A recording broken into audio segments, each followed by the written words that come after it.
Hi friends, welcome to Harmony Hills Home and Garden. I'm Jenny and we live and garden here in Baltimore, Maryland, Zone 7. Today's project is to install some new evergreen vertical interest in a couple of strategic places in the garden. Come with me and let's talk about evergreen interest in specific spots. I've been rearranging and redesigning this backyard garden for the last 2 years. In fact, I started my channel at the beginning of this backyard renovation 2 years ago, and it has involved lots and lots of change. But as the seasons progress and as the design has come together, I've found a couple of places where I really want to put some vertical interest in the form of an evergreen tree so that I can take care of a couple of things. So let me explain. When I stand up here at the top of the garden and I look down the hill toward the rest of the backyard, eventually I'd like to have kind of a hidden view. I don't want to be able to see the entire garden from the top of the hill. So I've already done some things. I've planted a holly here. This is Blue Princess and Blue Prince, I believe are the varieties, that are planted together in this same pot. And they'll grow up and they will form a nice, tall, evergreen, berry-filled structure right here at the top of the garden. It's of course going to take some time before that grows nice and tall, but it will eventually fill in all of this foreground space and hide the bottom half on the left, the north side, from view from up here at the top. But over here, I don't have anything yet that's going to help create a sense of enclosure or discovery or, just kind of a what's around the corner, which is what I really want. Now, when I originally had planned these 3 terraced gardens here, I thought I might be planting right here, right where the edge of it is. I might be planting a tall, conical shaped evergreen tree there. But I've decided against that because this is now my vegetable garden area, at least for the season of 2023. So I'm not going to be putting an evergreen right here, but I had originally thought of putting one like right there so that you'd have to walk around it to see what's down on the other side. So that plan is out for now, but I think right here on the corner of the fence, where this pot is, I think I'm going to put an evergreen there. So I'll move the pot, and what that will do is, one, it'll soften the corner visually. It'll put some plant material there against that hardscape, and there's a hard corner right there. And so having that pointy spot softened with a tall evergreen, I think is going to help me with my goal of creating a sense of discovery. So instead of being able to see straight down to those Dragon Lady hollies way down at the bottom, you'll have to kind of, wonder what's behind this evergreen as you walk this way. So that's one spot where I definitely am going to be putting a plant. So where that pot is there. And then similarly, this isn't going to be so much for blocking a view, but for blocking a site. And that is, right now I have a spirea on the corner of the house. It hasn't yet fully leafed out yet, although I do have just a few leaves on it. I think I'm going to move this spirea to somewhere else. Although it is a great plant, it has been working really well for me here. I think I'm going to replace it with another conical shaped evergreen. And what that will do is, number one, it will kind of hide this downspout and this air vent off of our plumbing stack, and the corner of the house, which is, not the prettiest thing to look at ever. And certainly at eye level, it's kind of an eyesore there. But also, if I come up here onto the porch area and I stand here and I look, then again, right here on this corner, if I have an evergreen right here, it will again start to create a sense of what's on the other side. If I'm sitting up on the porch and looking down, eventually, long term, I won't be able to see everything down there because this holly will have grown large. There will be an evergreen here and another one here. And I think, first of all, the repetition from there to there will be nice, visually pleasing, and it'll soften both of the corners, and it will help with just creating some flow and some drawing your interest down into the garden. Now, I'm not a garden designer, so everything I know about garden and garden design, I have learned from reading books, watching videos, watching TV shows, talking to friends, um, just kind of soaking it all in. I have no training in garden design whatsoever, other than the same resources that are available to everybody at the local library and on the internet. So I kind of am making this up as I go along a little bit based on what I've seen and heard from other people. If you're interested in garden design, YouTube channels, I know of Yulia from Y Garden. She's a garden designer by trade, and she has beautiful gardens, and she shares on her channel how to make design decisions. And as far as garden design, there's another one, Pretty Purple Door, that I've started following lately. I believe she's early in her career of garden design, but she's got great ideas there too. And I don't know about other YouTube channels specifically about design, but of course, all of our garden channels that we all know and love do talk about design now and again. If you know of garden design channels specifically about design, please let us all know here. We'd probably all benefit from following one or two more YouTube channels about garden design. Anyway, so that's what I'm planning to do. So let me share with you the plant selections that I've made. All right, here we go. These are juniper. They are gold cone juniper. So they're going to have a light green to gold color, maybe a little bit on the chartreuse side. They say they're deer resistant. Most junipers are deer resistant. And these are, where are the stats? Here we go. They'll grow to be 3 to 8 feet tall, so not incredibly tall, but tall enough, and only 1 to 2 feet wide. That's why I picked this one in particular, because I don't want them to get too wide at the bottom to block any of the walking areas in the spaces that I just showed you. But I think that these will be nice. So hopefully they will go more toward the 8-foot and less toward the 3-foot maturity. Of course, as evergreens grow, they continue to get taller. They don't stop growing. So this says they'll grow up to 8 feet, but I'm guessing over time they'll get even larger. The thing I like about them the most is the narrow, tall form that they have, but also I do like the foliage texture. Now, these are a little bit pokey. Most junipers are a little bit pokey, but this new spring growth here, you can see where last year's growth is a kind of a more of a silver green, and this year's new growth is more of a gold green. The new growth is soft. The interior older growth is a little pokey, but not too bad. So yeah, I think this is what we're going to use for that purpose. In this planting area underneath our hose, I have a twist and shout hydrangea, one of my very favorites. We have some astilbe, and I'm not sure which astilbe these are because they were a pass-along plant from a friend. Thank you, Sally. Over in this area, I believe we have some lily of the valley, although I don't see evidence of it coming up quite yet. Again, from Sally. We've got the spirea. We've got some wild violets, which I love. I think they're so pretty. I know that a lot of you treat them as weeds, but I just think wild violets are so sweet. And then back on this side, we've got some hostas and some lily of the valley shoots coming up. So I'm going to try not to disturb the lily of the valley that are coming up here. I'm going to try to just dig out this spirea, keeping its root ball nice and healthy and strong because I do want to transplant it. I don't know where yet. We'll find a spot. So I'm just going to try to get this out. Now, also, I do have a downspout coming down from the house, and it goes into a pipe. It goes underground, probably pretty much right underneath these astilbes, and then it goes down the hill and drains out at the bottom of the hill. So I have to be careful when I'm digging to not damage that underground drainage system that we have here. If you are transplanting shrubs, then the best thing to do is to come out from the center of the plant about a foot all the way around. You'll be able to probably feel with your shovel if you're hitting roots or not. If you are hitting roots, then back out a little bit more.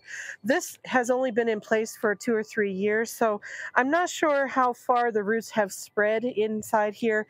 Cutting off a few of the roots around the outer edges is okay as long as you keep a nice, really strong, solid root ball intact around, like the bottom foot or so of the plant. So, but I'm trying not to hit too many roots here. So I'm going to start about 10 or 12 inches away from the center and see what it feels like as I go down. Actually, I'm hitting more of the substrate for the sidewalk than I am hitting roots. I can tell that.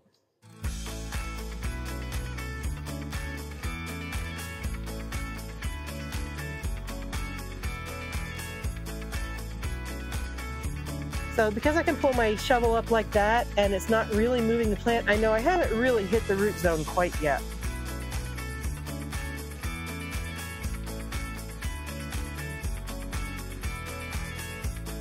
I don't want to hurt this lily of the valley right here.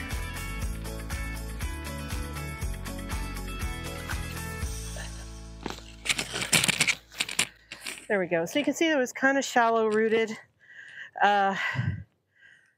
Here it is. Whew, that was good work. All right, now the hole for the juniper. Well, first I'm going to get rid of this English ivy that is so invasive all over our neighborhood. All right, go away. All right, now when you're planting a new shrub, any plant really, what you want to do is dig your hole about twice as big around as the pot that the plant came in. So if you're in a pot that's about this big around, you want to dig your hole about that big around, and so on. And you want to dig your hole about the same level as the pot. You want the plant to be at the same level of soil as it was in the pot after you plant it. If you plant your plants too deep, especially for shrubs and trees, it'll damage the plants and they won't really be able to thrive because the trunk and the roots, where the root and the trunk of the tree or shrub meet, that's called the root flare, and that really needs to be at the soil level. So you want to make sure that you're planting no deeper than the pot was. Now, in some cases, you want to plant a little bit higher than the pot was, and the reason for that is, one, if you're going to put mulch on, then it leaves you a little bit of room to put your mulch without covering the root flare. But two, sometimes, depending on what your soil is, you need to lift the plant up an inch or two above the native soil level so that the plant doesn't drown. Now, if you have heavy clay soil without much amendment, then that is going to be the strategy for you. You're going to want to lift your plant about an inch, maybe 2 inches for a larger plant, out of the soil, have it be above the native soil, and then just cover that boundary line with some mulch. And what that does is it allows the top layer, 1 or 2 inches of roots, the surface roots, to drain off, and the water to drain off away from the trunk or the center of the plant. And that way your plant won't hold too much water and the roots drown. Okay, so I'm just going to dig my hole here. I already have a pretty good hole. I don't need to go much deeper. I'm just going to make room for the pot. Here's my pot. There's my tree. It's not quite deep enough because you can see here's the surface of the root ball, and surface of the soil is like 3 or 4 inches below what it is in the pot. So I need to go a little bit deeper, but not too much. Now we've lived here for, it's coming on 8 years this summer. And over that time, we have really, really worked on our soil. Our native soil here is this orange clay, and that's what we have everywhere in the garden unless we've been working on the soil. So in the places where we've worked on the soil, we've gotten away from this clay, and it's more like this, which is better. Now, clay soil is not bad. It just holds a lot of water and doesn't allow all types of plants to grow healthily, because some types of plants don't do well when they have too much water. So the clay is not terrible. It just isn't right for every plant. If you have native clay soil and you don't want or can't or whatever to work on your soil to make it more organic like this, you can still have a garden in clay soil. You just have to choose plants that do well in clay. All right, how am I doing for depth? That's a little closer. I'm about an inch. I want to check this side. The native level is right here. I think actually this is what I'm going to use, because I don't want to go too deep and have the roots drown. Now, amendments. There are different schools of thoughts on amendments. As you can see, we've been improving our soil we've been doing that not by putting extra soil in the planting hole. We've been doing that by layering on compost and organic mulch for the last 8 years. And so that's what's created this beautiful soil here on the top. Some people used to say, fill your soil hole with organic matter and not the native soil. Other people now, research is showing that you shouldn't backfill with amendment. If you want to use amendment like compost or something like that, you can put it on top as a mulch layer, but you don't really need to put it in the planting hole. And in fact, if you do put it in the planting hole, then the roots of the plant will stay in the hole and not go out into the native soil where there are less nutrients and rougher time for penetrating. So all this to say, I don't usually anymore put amendments in my hole. Now, you may have seen videos from me last year or the year before where I do put compost in the hole. But through my master gardening training, I'm learning that's not a necessary step and can be a harmful step. So from here forward, I probably won't be putting amendments into the hole. I'll probably be putting compost on top as a top dress. And then the water takes the nutrients down into the soil. All right. I am so long-winded today. Just get on with it, Jenny. All right, I am going to put some fertilizer in here. I'm going to use my Biotone starter fertilizer, which I have been using ever since I started gardening on YouTube. It is a product by Espoma. It has mycorrhizal fungi in it, and those are the little microbes in the soil that help create better root systems. So I do like to use Biotone starter. Now, if you don't have Biotone, you don't have to use Biotone. You don't have to put any fertilizer in your hole. Again, depending on what you're planting.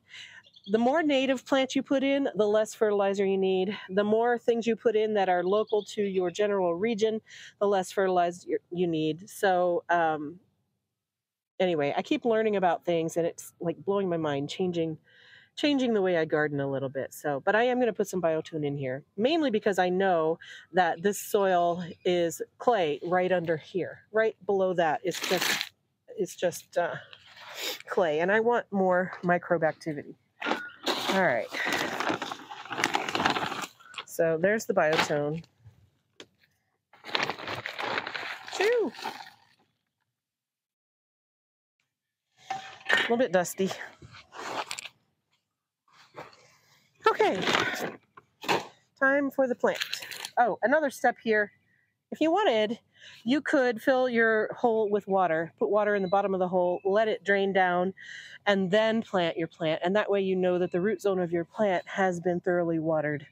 I don't think I'm going to do that today because we have just come out of a season of a couple of days of rain, and it's pretty moist down in here, so I don't have to worry too much about that.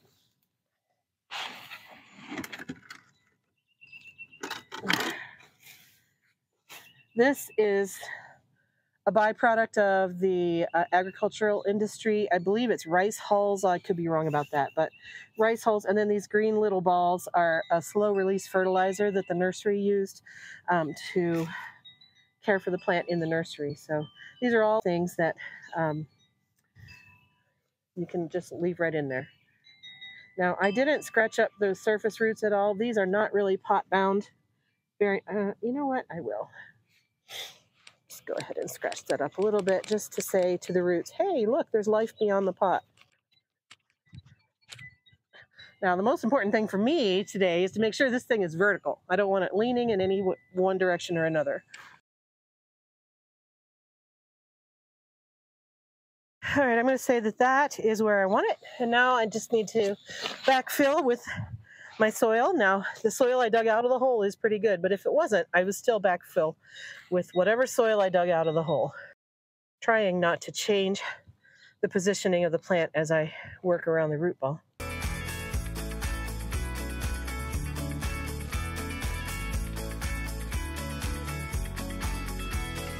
Now, this whole bed is on a downward slope, so what I'm going to do is create a little collar, a little dam right here, so that when I water it, the water doesn't all just run off down the hill.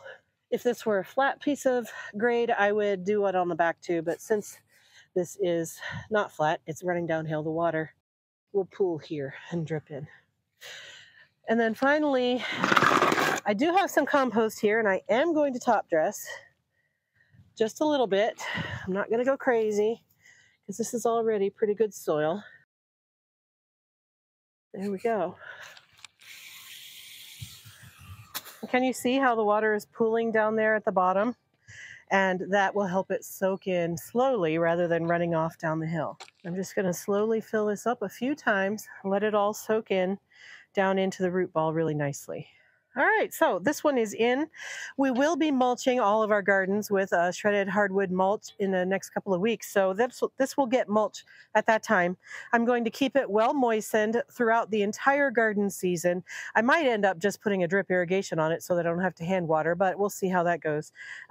As far as staking is concerned, I'm not going to stake this right now. It's young enough and small enough that I'm hoping that the roots will establish this summer without needing to stake it against the wind. However, we did just have a big windstorm just yesterday, and if I had planted this 2 days ago instead of today, that windstorm probably would have knocked it over since it's brand new and the roots haven't had a chance to establish. So I'm just going to keep an eye on the weather. If we are expecting another big windstorm, I might stake it, or I might just see how it does in the wind, come back and set it up right if I need to and stake it at that time. So if this were a larger, taller shrub, I would probably stake it just to prevent that kind of problem. All right, let's do the other one.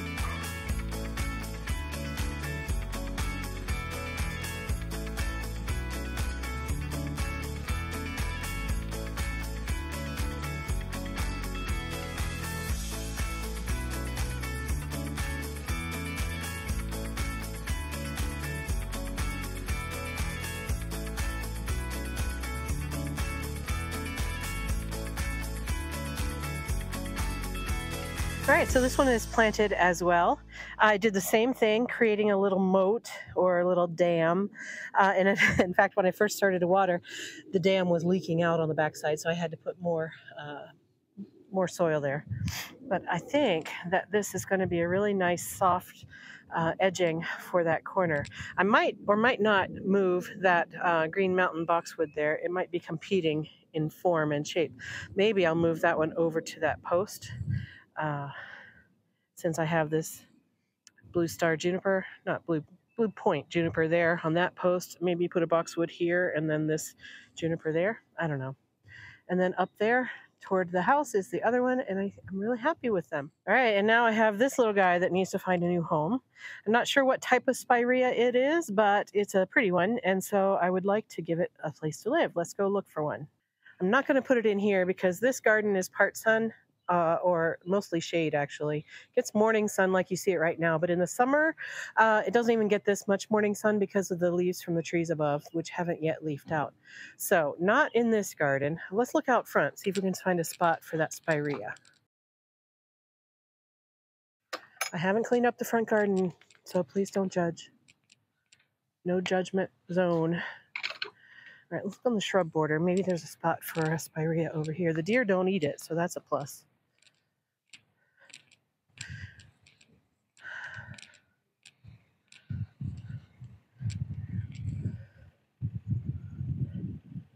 Everything's looking pretty sparse because the deer ate a lot of things and the other things haven't yet leafed out. But maybe there's room for a spirea. I mean, the plan that I made for this garden, when everything's full size, there isn't going to be room for a spirea, so maybe not. Maybe right here, I could create more garden space and put the spirea kind of right here. That's an option. There is room right here. I had planned this for annuals, so I could take up the annual space and put the spirea there. I'm not sure I want to put it in here because, one, I want to rearrange this bed again a little bit this year.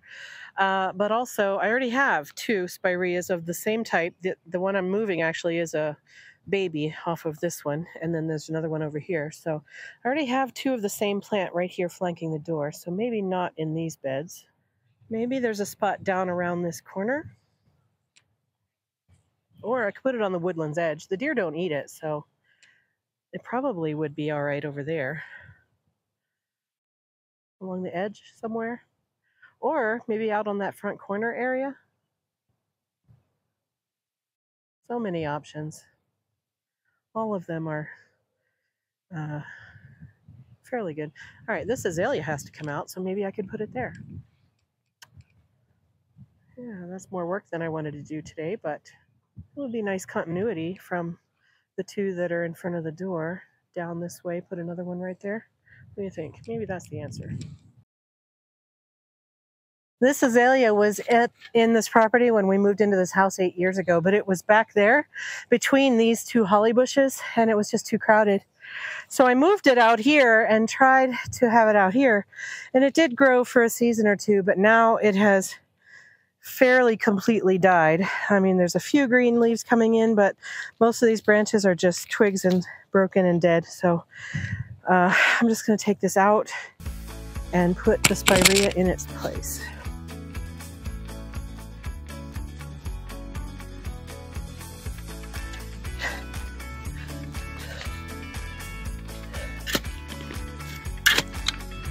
I am hitting some crepe myrtle roots, so I really don't want to damage that, so I'll try to leave them there.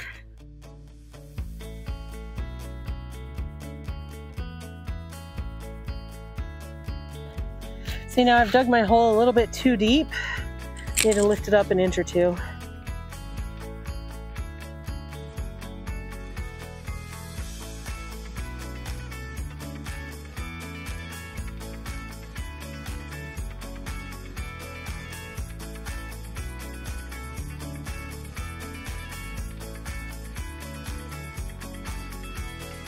So again, I didn't put any of that compost into the hole.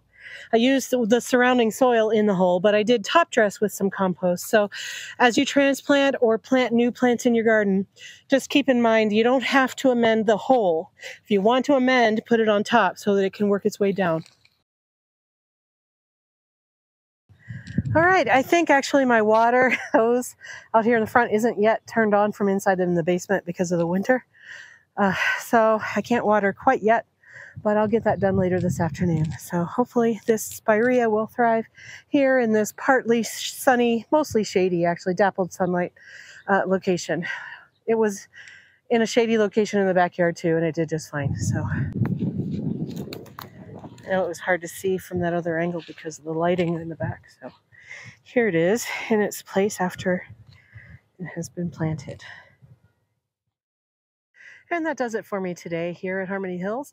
Thank you for joining. Are you doing planting in your gardens yet? I know so many of you still have snow. I'm so sorry for the late spring that so many of you are having.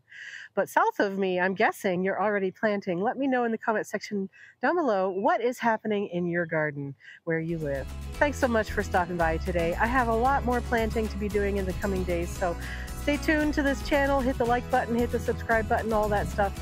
And come with me for the rest of the gardening season in 2023. Have a great day, friends. Take care. Bye-bye.